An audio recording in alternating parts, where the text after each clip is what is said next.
Mech Touch. Chapter 60. Capricious. Vincent Ricklin unbelievably went on for about 10 minutes on the importance of manhood in mechs. He really believed almost all mechs were gender neutral. As a bona fide man, Vincent hated the thought of mentally castrating himself whenever he piloted a mech. Naturally, someone immersed in mechs, such as Vez, had no problem with the lack of gender indications. Mechs were only designed to emulate the human form in order to perform better as a war machine. Adding unnecessary extensions, such as hair, skin or gender expressions, did not add anything to a mech's battle performance. Frankly, only an extremely vain pilot, who cared more for his looks than his battle record, could demand something like this. Vez had the misfortune of making a mech for this kind of person. This is an extremely complicated addition. Let me think about it for a day or two. It's not easy to add mass in the front part of the waist. Actually, Vez wanted to ditch Vincent and go back to Marcella and demand they drop him as a client. Vinny was only up to his third request, and already the envisioned mech turned impractical. His comm beeped with priority message. Vez halted Vincent's rant with a raised palm. Sorry, Vincent. I set my comm to notify me if there's something extremely urgent going on. Can I take this call? Sure. I'll just mix another drink. Vinny said casually, as he turned his back and grabbed a couple of random bottles on the shelves. His mail did not receive a message from Marcella, Melinda, or any other acquaintance. Instead, he received a plain text message from an account named The System. Mission. Gender change operation. Difficulty: C rank. Prerequisites: none. Description: a mech designer never cowers before a challenge. To be a successful designer is to be adventurous in testing new concepts. To complete this mission, you must satisfy your client's wishes and deliver a mech he can cherish as his personal war steed. Reward: random attribute candy worth 0.5, attribute points 3,000 design points. The mech designer's eyes bulged when he read through the message. The Capricious system proactively gave him another mission. While that might not always be bad, due to the generous rewards it always offered, but this time it meant continuing to work with the Ricklin boy. He really needed the reward. He'd regret it for the rest of his life if he passed them by in his haste to avoid a troublesome client. That 3,000 DP looked very tasty, considering Vess would need to spend months just to accumulate that much. Vess slowly relaxed his body.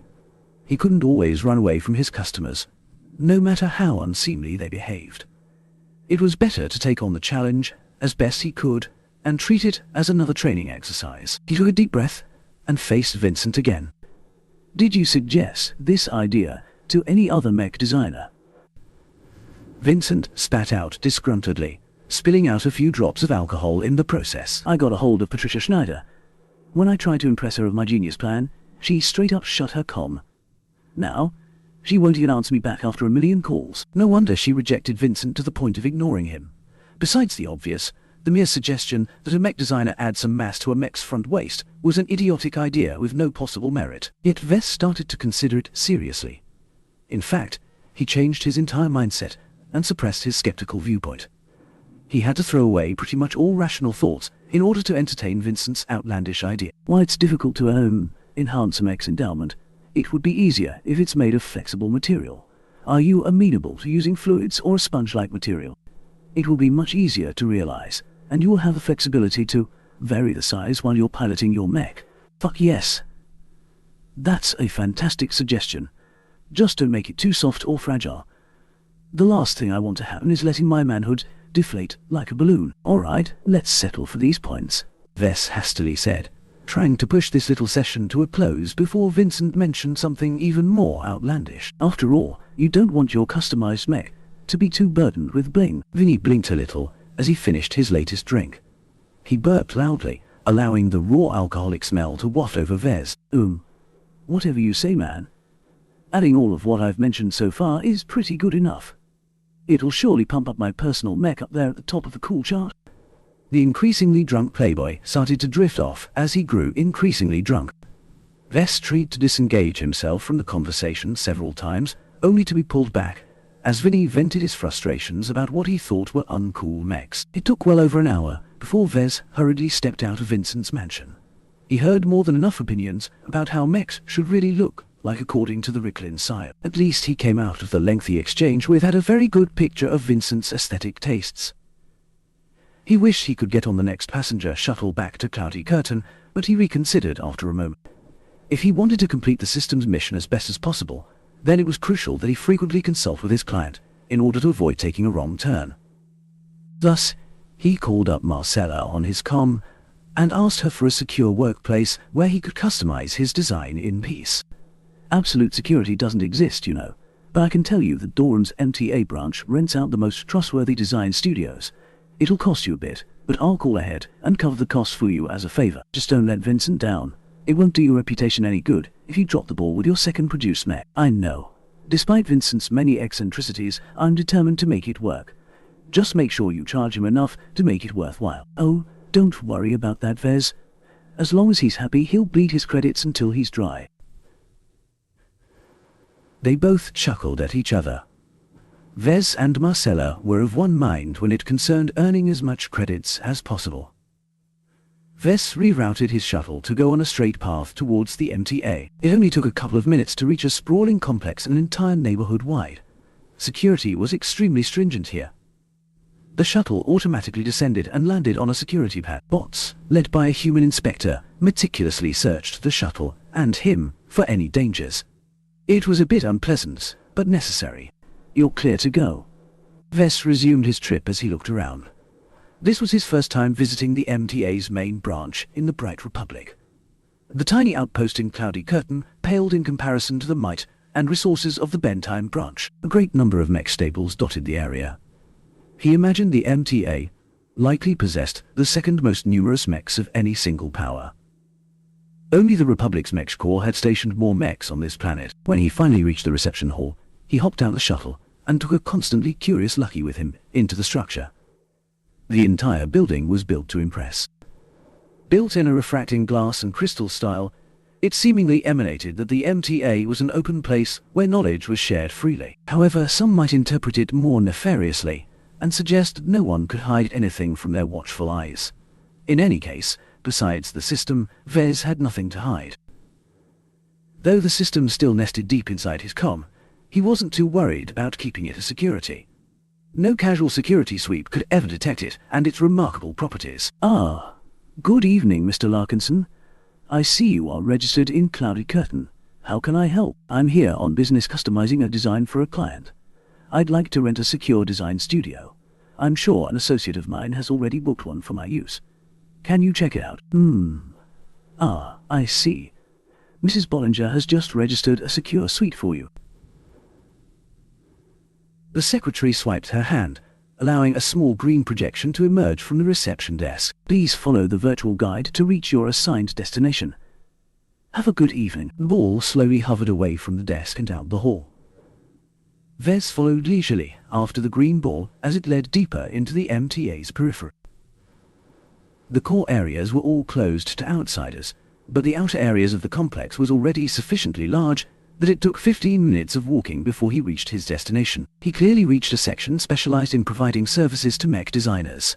He saw plenty of interesting structures, such as a library, a financial services consultancy, a junkyard filled with spare parts, and more. The structure that held the design studios, on the other hand, looked fairly plain in comparison. After another security scan, Vez finally entered the enclosed hallways and entered his assigned studio. The electronically isolated room was fairly Spartan in appearance. Besides a seat, a desk and a terminal, it held little else. Vez could only barely spot the high-fidelity projectors in the walls and ceilings that allowed him to look at his designs in utmost detail. These systems were leagues ahead of the cheap consumer projectors in his own workshop. He turned on the terminal and swiped the design of the Mark Antony into its temporary storage. The professional projectors turned alive. A grand mech came into existence in the middle of the room. The resolution and fidelity of the projection astounded Vez. He even touched it experimentally, and could feel a soft resistance from his fingers. The degree of this simulation exceeded his expectations. A small smirk appeared on his lips. The MTA sure is extravagant in everything they do. Witnessing this small wonder helped Vez adjust his mood. After learning an important lesson from designing the Speed Demon, Vez knew he could not keep dwelling on what he couldn't do. Designing a mech was a labor of love. If he didn't love it, as he built up its design, then it wouldn't be brought to life as a happy mech. He considered the design process to be akin to raising a child. The so-called child in this case was just a mech, but it was still somewhat capable of inheriting the mental disposition of the designer. If he hated the design process and constantly cursed in frustration, then his mech wouldn't have a good future, just like a child who grew up to be a troublemaker. Alright, enough adjusting. Let's get to work. Vess wanted to address the easiest points first, so he started with the cape.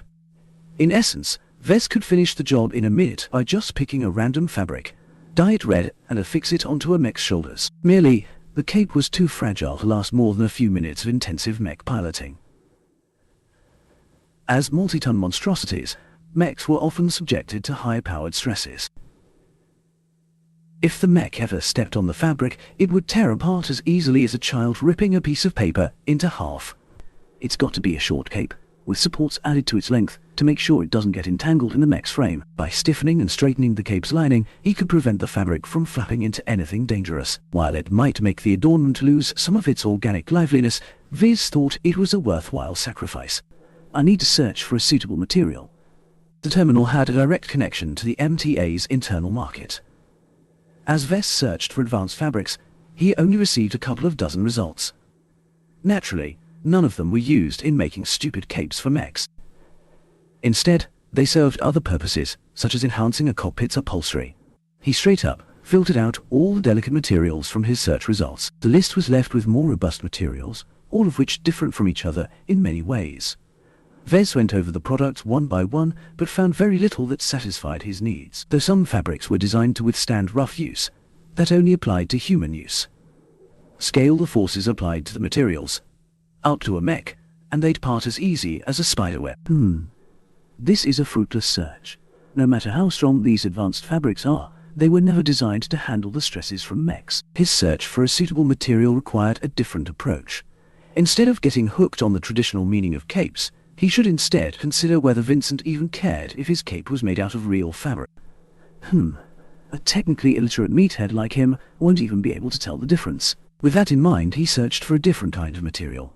It had to somewhat resemble the thinness and malleability of a sheet of fabric, but it should be much more resilient. The list that the terminal spat out was a lot more extensive. From thin sheets of flexible armor to reinforced padding for delicate cabling, Vevs found the selection to be a lot more extensive. He carefully refined his results and combed out the unacceptable choices.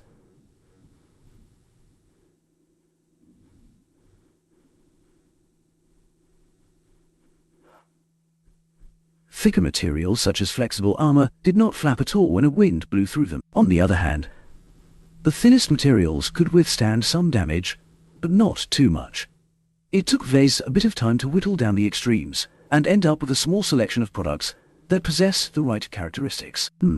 Instead of making the choice on my own, I can send it to Vincent and have him take care of the procurement. After all, the products left on his screen all shared many similarities. Their toughness was derived out of a clever weaving of specialized synthetics and thinly threaded metals. A tough matrix support kept the fabric from getting torn too easily, though they did cut back on the material's fluidity. Nevertheless, they met almost all other requirements. Soves hoped Vincent would find them acceptable. He composed a short message to Vincent and added the links to the materials for him to see.